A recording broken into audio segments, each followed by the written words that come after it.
Burroughs 2024. And to understand the power, to understand what he pulled off over the weekend at the World Team Trials, and to really appreciate that, you have to back up. It's 2024, right? Which his story is not done. There is the World Championship still to come. And Jordan Burroughs, to speed this thing up, gets to the Olympic trials. Olympic trials are at State College, Pennsylvania. They are in April of this year. And for the last 8 years, we have all believed with great confidence we're going to have a best-of-3 matchup between Jordan Burroughs, world champion, versus Kyle Dake, world champion. Between Jordan Burroughs, Olympic champion, between Kyle Dake, Olympic bronze medalist. Right? Multiple-time NCAA champion and multiple-time, long-time rivals. It's going to come down to these guys. And you know what? For the most part, we've been right. Even in 2020, which turned into 2021 in Tokyo, we were right. And it ends up Dake versus Burroughs in a best-of-3.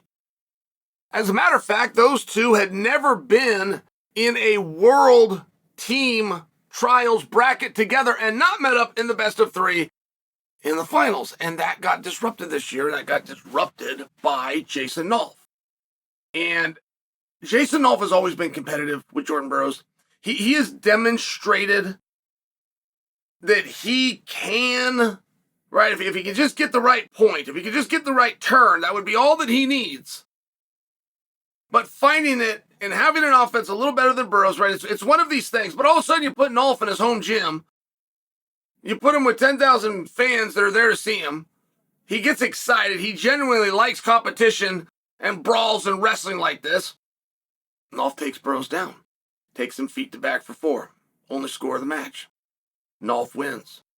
Burroughs is retired. That's it. He's done. I don't know if I should use the word retire. That sounds like more of a choice, right? Burroughs is done. Out of the sport. Busted and disgusted. Thanks for nothing. Here's your hat and what's your hurry. As a matter of fact, a fan let him know that on his way out, which got captured on camera. The most hated man in all of wrestling now. But this was it. And by the way, Jordan didn't come back. He didn't come back the next day. He didn't come back and get third. Come back at all. So, Jordan's done. All right. Olympics come around. And Jordan is the announcer. Turns out he's a very good announcer. He announced other Olympics. He announced the NCAA's live on ESPN, partnered up with Daniel Cormier. He did a great job.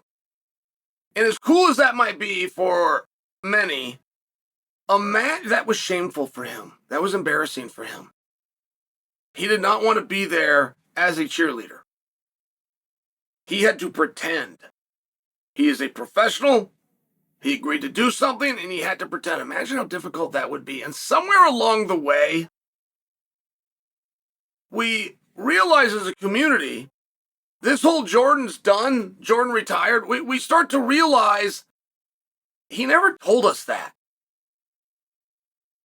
We have told each other that. We had the most hated fan in wrestling tell Jordan that. But Jordan has never actually told us that. Brandon Slay, Olympic champion, and Jordan's coach, happened to be in Oregon. And some guys were asking him about that. And Coach Slay said, you know, I hear the retirement thing for people. I can just tell you, Jordan and I have never talked about it. And I've never seen him train as hard as he's training right now. It was a simple comment, but he set it down. And I wasn't even there for it. My phone was ringing from guys that had heard that, and guys were told it was a big deal. Coach Slay said that because at this point, Jordan hadn't announced that he was even entering the trials. So now he goes to the trials, and as you start to look back on the Nolf match, Nolf, who, by the way, did retire. Kyle Dake, who, by the way, people don't know if he's going to continue. And I mean, just by proxy of that, just by proxy of guys, but a great way to hang on, or a great way to rise to the top and get your goals in wrestling is to hang on longer than the guys around you. But just by proxy, say the date, because say that Nolf, I mean, just by proxy of that, all of a sudden, the guy that you announced is done and can't do anymore. You look at a paper and go, that's the number 1 seed. So Jordan enters the trials, and they're in Nebraska, his alma mater. Something special about that, I would imagine. But he's also 35 years old, and he also just got beat. He's trying to get to an event to win the world, to prove he is the best on all of the globe. And the last time we saw him wrestle, he wasn't the best guy in the room at State College, right? But the greats don't work like that. Their mind doesn't work like that. It's different. So now Jordan's got to go up in weight. He's absolute murderer's row. To tell you about this bracket would be so difficult to do. But waiting for him in the finals is Chance Marsteller, who essentially beat him 3 times straight last year. Officially beat him 2 times straight. Essentially beat him 3 times in a row. Hard draw. Younger. Bigger. So Jordan gets to him. Has to go through my favorite wrestler. Has to go through Levi Haynes. Has to go through one of the best collegiate wrestlers ever. Been ranked as high as 3 on the world level, and Alex Derringer. Not only did he get through the younger Derringer retired. After that match, Derringer retired. He got retired by losing to a smaller Burroughs, who everybody wrote off a year ago. In fact, a fan was nice enough to let him know that on his way out. He's retiring, guys? So all of a sudden, the wrestling community starts realizing in very fast fashion they don't have a say in Jordan Burroughs' destiny. And they didn't have it right either. They didn't have it right way back in 2011 when they didn't think the young man right out of college could deal with Sargouche. And it's one of these really fascinating things. And Jordan gets on the mat and he's back out there with Marsteller, who beat him 3 times in a row effectively. Last time they did this, and Jordan swept him.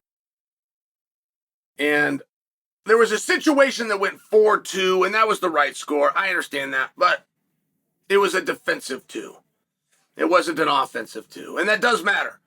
Because as great as Jordan did, or as great as you might have think, or maybe you want to take it away from him and say he didn't look so good. Whatever you do there, his defense was perfect. It was 100%. And that really does matter. That's the first thing that will go as you slow down, as you get older, as you get a little weaker, as you don't have the eye of the tiger, as you're not as hungry, as you're not as driven. That's the first thing that will go. Guys will start scoring more points on you. Your own offense, you might score a lot too, but all of a sudden you're finding yourself, the guy's got 7 points on you when you used to go through tournaments and not give up 7 points. I'm just sharing for you. That's the first thing to go, and that hasn't gone. In fact, that went in reverse. Guys, the same guy got less points, which means at least using logic and theory, Burroughs got better. How do you do that? How do you possibly get better in a sport where we all watched the whole career and he got written off? Oh, by the way, he went up in weight. It is an incredible story. There is no way to look at what he did and not consider it inspirational. And inspirational is not a word as human beings we get to use very often. For this story, when I tell Jordan's story, when I tell the return of Jordan, when I talk about Jordan at the World Team Trials, when I talk about Jordan Burroughs' entire competitive year of 2024, I will call it one thing: inspirational.